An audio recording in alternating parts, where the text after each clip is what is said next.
Madam ఇప్పుడు ఈ విషయం మొత్తంలో బయటకు వచ్చిన తర్వాత యాజ్ ఎ పేరెంట్గా దీన్ని కూల్ డౌన్ చేసే ప్రయత్నం మీరు చేశారా? సార్ మేము పేరెంట్స్గా చాలా సఫర్ అయ్యాం మేము. ఎందుకంటే ఆ అమ్మాయి ఒక ఆడపిల్ల.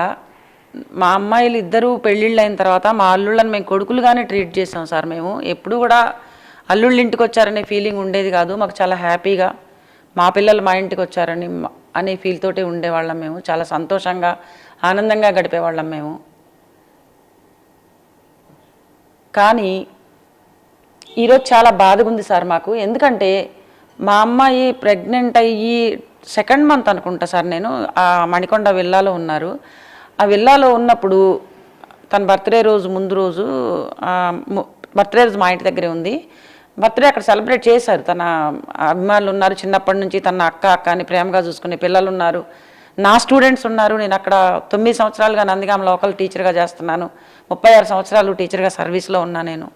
నా పిల్లలు ఉన్నారు. అందరూ కలిసి చాలా హ్యాపీగా మేమందరం కూడా సెలబ్రేట్ చేసుకున్నాం. మేము కూడా కిందకు వచ్చాం. మాది 5th ఫ్లోర్లో ఉంటాం. మేము కిందకు వచ్చాం అందరం సెలబ్రేట్ చేసుకొని.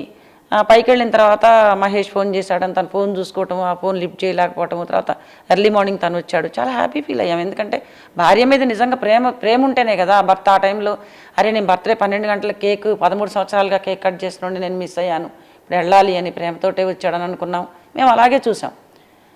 అయితే ఆ మణికొండలో జరిగినటువంటి ఇష్యూ తర్వాత ఎందుకు జరిగింది అని చెప్పి తను అడిగినప్పుడు మొత్తం చెప్పింది సార్. ఏం జరిగిందంటే హరితు చౌదరి అనే అమ్మాయి ఇతనితో మాట్లాడుతూ లొకేషన్ డ్రాప్ చేస్తే మా అమ్మాయి ఎవరు అసలు నీకు మాట్లాడింది ఎవరు, ఈ టైంలో మాట్లాడేది, ఆ లొకేషన్ ఎవరు డ్రాప్ చేశారు అని చూడటం కోసం ఫోన్ పట్టుకుంటే గర్భిణితో ఉన్నటువంటి అమ్మాయిని పొట్ట మీద ఇలా నెట్టేసి ఆ అమ్మాయితోటి గొడవ పట్టడం జరిగింది. అది మా హస్బెండ్కి అబ్బాయి మెసేజ్ పెట్టాడు. ఇదంతా జరిగిన తర్వాత ఇది చాలాసార్లు మీడియాలో చెప్పారు సార్. నేను వాటి గురించి మాట్లాడదలుచుకోలేదు. ఈ ఇష్యూ వచ్చిన తర్వాత సెటిల్ చేసే ప్రయత్నం కొనసాగిందా? ధర్మవేశ్వర్ మాట్లాడే జరిగిందా? వీళ్ళిద్దరిని కూర్చోబెట్టే మాట్లాడే ప్రయత్నం జరిగిందా? అదే తల్లిగా మీరు ఏం చేశారు, అంటే పేరెంట్గా ఏం చేశారు?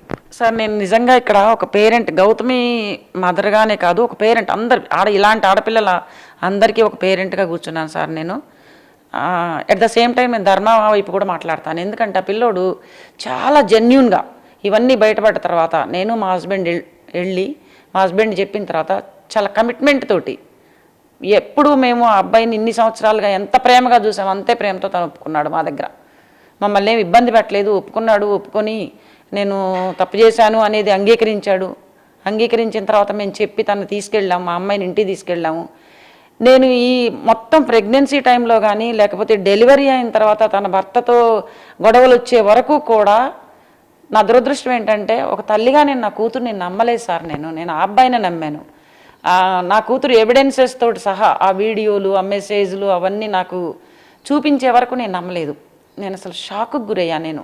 ఎందుకంటే అంత ప్రేమించాము, అంత అభిమానించి, అరే గర్భిణితో ఉన్నటువంటి ఒక ఆడపిల్ల నా దగ్గరికి అమ్మ అని వచ్చి ఏడ్చి తను చెప్పుకుంటే నేను ఒక తల్లిగా నేను తనని కన్సర్న్ చేయకుండా ఇది నిజమేనా, ఇది జరిగిందా అని కూడా నేను పరిశీలించకుండా 36 సంవత్సరాల ఉపాధ్యాయ వృత్తిలో ఎంతమంది పిల్లల్లో నేను దగ్గరికి తీసుకొని ఆప్యాయంగా హత్తుకొని వాళ్ళకి లైఫ్ గైడెన్స్ చేసిన దాన్ని నా కూతుర్ని ఇంత చెబుతుంటే నేను ఎందుకు నమ్మలేకపోయాను అని నేను ఇప్పటికీ నాకు ఆ రిగ్రెట్ ఉంది సార్. నేను లైఫ్ టైం పడతాను నేను. ఎందుకంటే తన లైఫ్ డిస్టర్బ్ అయింది, నా కళ్ళ ముందు నేను చూస్తున్నాను.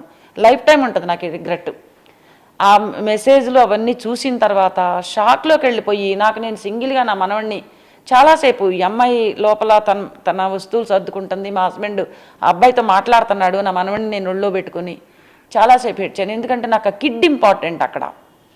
ఈ అమ్మాయికి 30 సంవత్సరాలు, ఆ అబ్బాయికి 30 సంవత్సరాలు, కానీ నా మనవడేం తప్పు చేశాడు అక్కడ? చేయలేదు కదా నా మనవడు. ఆ పిల్లాడిని నాకు చూస్తే చాలా ఏడుపు వచ్చేసింది. ఆ బాధలోనే మేము మా పాపని ఇంటికి తీసుకొని వెళ్ళిన తర్వాత ఆ అబ్బాయి మా అమ్మాయితో మాట్లాడుతున్నాడు. మేము ఒకటే అనుకున్నాం సార్, తను ఇష్టపడి చేసుకున్న తర్వాత తన అభిప్రాయానికి, తన ప్రేమకి విలువ ఇచ్చాం, తన అభిప్రాయానికి గౌరవించాం, మేము గౌరవించి పెళ్లి చేసాం. ఇప్పుడు ఇది కూడా తను ఏమందంటే, అమ్మ నన్ను ఇన్ని సంవత్సరాలు ఇంత చేసి ఇవన్నీ చూసిన తర్వాత కూడా నేను మాట్లాడతాను, ఏం చేస్తాడో చూద్దామంటే తనతో మాట్లాడి నేను వేరే ఇల్లు తీసుకుంటాను గౌతు, నువ్వు బ్రాండ్ చూసుకో, బ్రాండ్ నీకు ఇచ్చేస్తాను, ఆ బ్రాండ్ మొత్తం నువ్వు డీల్ చేసుకో, నా 2 బ్రాంచులు లెక్కలు కూడా నువ్వే చూసుకో హైదరాబాద్లో ఉన్నటి అని అనటం జరిగింది. అవి మాకు కూడా తెలుసు, మేము విన్నాం కూడా. మా సమక్షంలోనే మాట్లాడింది మా అమ్మాయి ఫోను. మాట్లాడిన తర్వాత తనని తీసుకొని తను ఇక్కడికి వచ్చి విల్లా వాళ్ళిద్దరే కలిసి చూశారు సార్. మహేష్ మా అమ్మాయే కలిసి విల్లా చూశారు. చూసిన తర్వాత మేము ఇక్కడికి వచ్చేసి నేను మా హస్బెండ్ మా పెద్దమ్మాయి అందరం వచ్చి తనని విల్లాలోకి పంపించి మహేష్ దగ్గర ఉన్నటువంటి అసిస్టెంట్, అప్పుడు మహేష్ దగ్గరే ఉన్నాడు అసిస్టెంట్, తర్వాత మహేష్ అందరూ కూడా హెల్ప్ చేశారు ఈ ఇంట్లోకి షిఫ్ట్ అవటానికి. ఓకే బాగున్నాడు, తప్పు చేసినా రియలైజ్ అయ్యాడు. నా కూతుర్ని లైఫ్లో సెటిల్ చేయడానికి, తర్వాత నా మనవడితో ప్రేమగా నాకు కొడుకు కావాలి, నా కొడుకుతో నేను ప్రేమగా ఉంటాను, నా కొడుకుని నేను చూసుకుంటాను అని అడిగాడు. ఏ భార్య ఒప్పుకో సార్?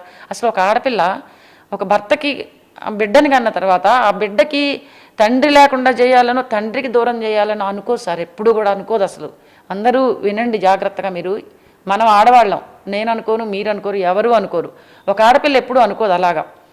తన బిడ్డకి తండ్రి కావాలని అనుకుంది, తండ్రితో ఉంచాలని అనుకుంది.